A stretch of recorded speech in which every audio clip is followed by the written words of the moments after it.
Hi, I'm an English teacher. Umwarimu w'icyongereza. In this video, you will learn new words and different technical vocabulary and speak English without guessing if what you say is right or wrong. Ndetse uraza kwiga mu buryo butandukanye bwagufasha gusoma cyangwa se mu cyongereza utabanje gutekeranya niba uvuze ibiri byo cyangwa se wabyishe. I hope you follow me. Let's start our lesson. Mbibutse yuko iki gice ari cyiza cyane mugomba kugikurikira kugira ngo tube twakurikiza ingero nziza tukazibonera ahangaha tugakurikira kuri aya masomo meza. Let's get started. We read when we have th. Th, let's start.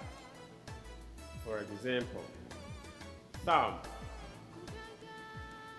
Thumb, ntabwo tuvuga thumb, ahubwo tuvuga thumb. Iriya ba ntabwo tuyivuga.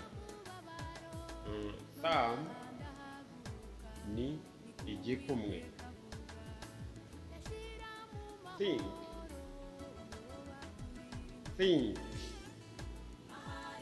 Bivuga gushimira. Thank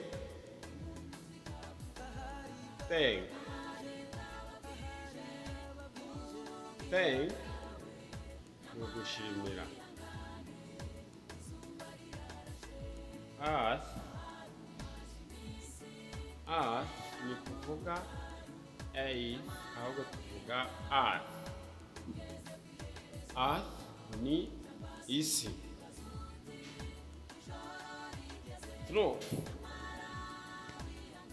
Truth ni ukuri.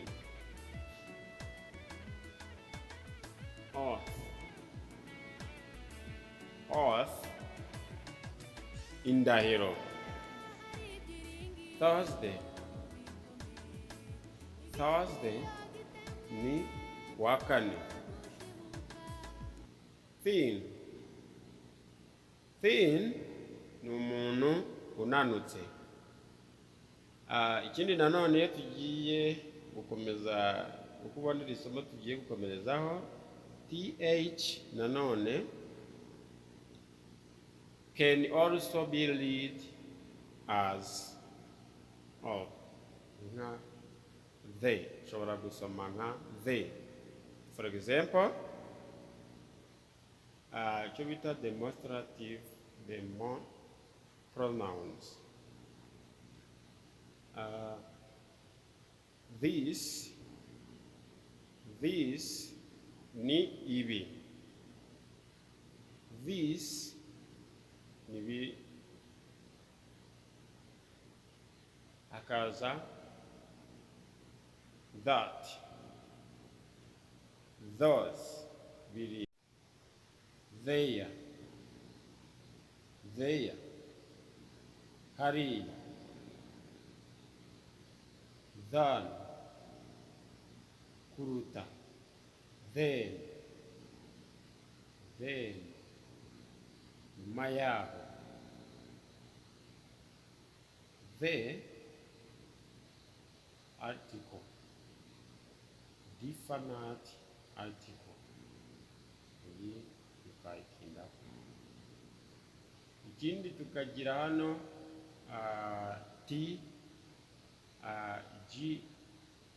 GHT. We read T. For example,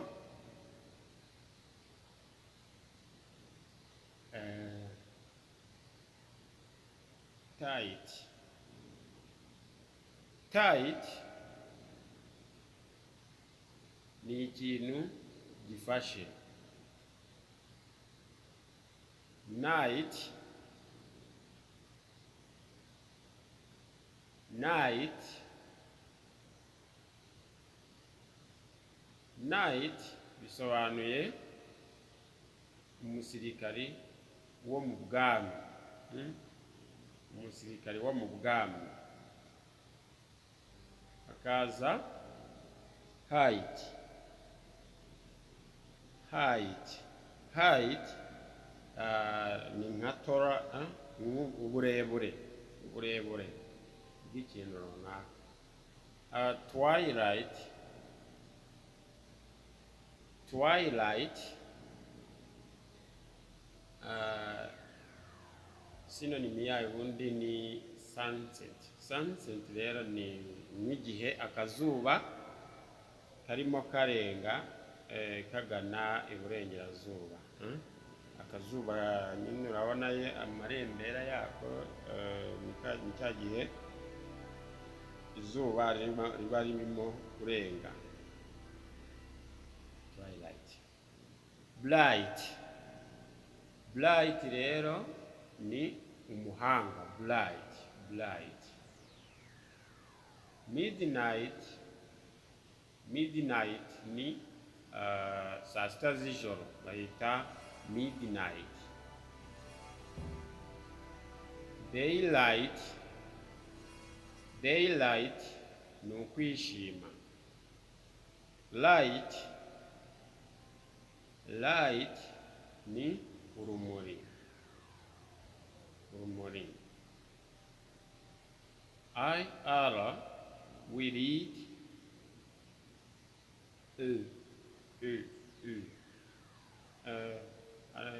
iyo mu kinyarwanda ntabwo tujya tuyigira, ariko fonetike yacu tukavuga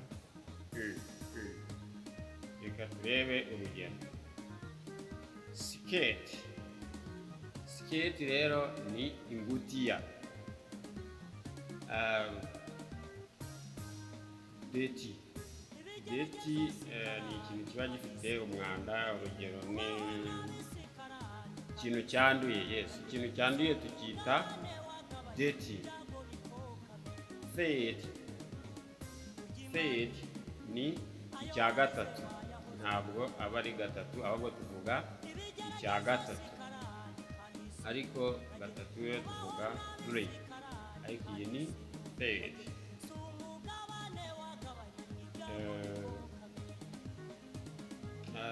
Iyo turi kuvuga fade, iyo turi kuvuga fade tuba turi kuvuga ikintu cya gatatu cyangwa se umuntu wa gatatu.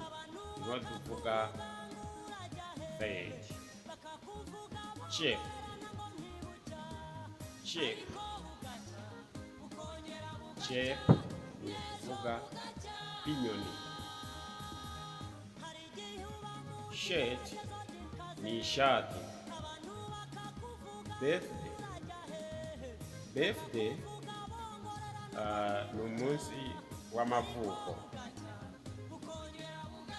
Feti, feti ni 30. Save,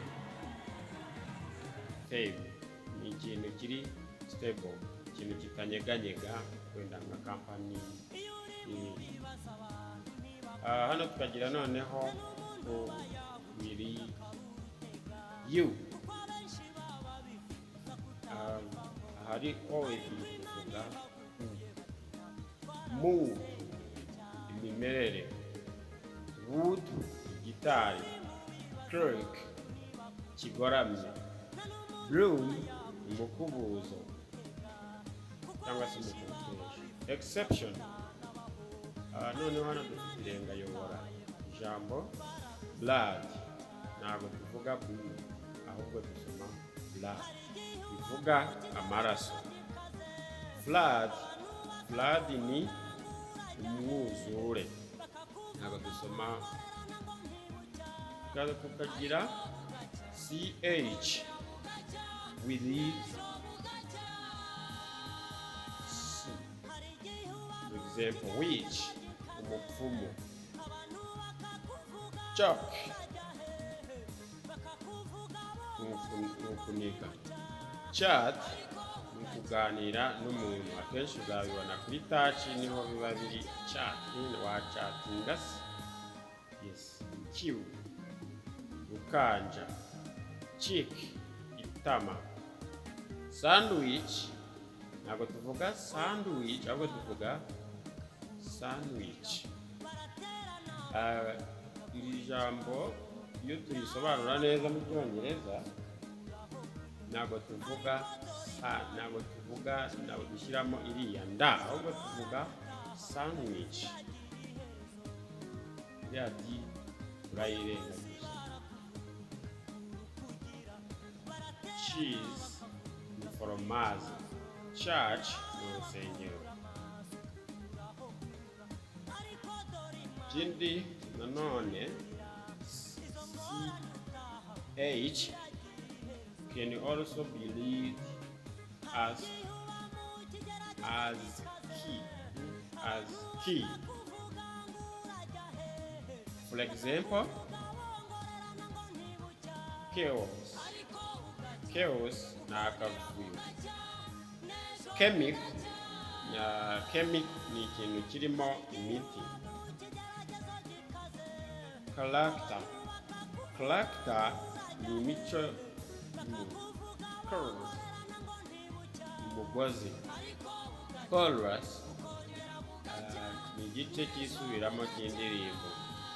Stomach ni inda. Monarch, yes. Tukagira hano PH, we read if. For example, elephant, inzovu n'ibindi. Tukomeze. Subscribe na like ahangaha, ubundi buduhaye iryo nota kugira ngo mube mudushyigikiye.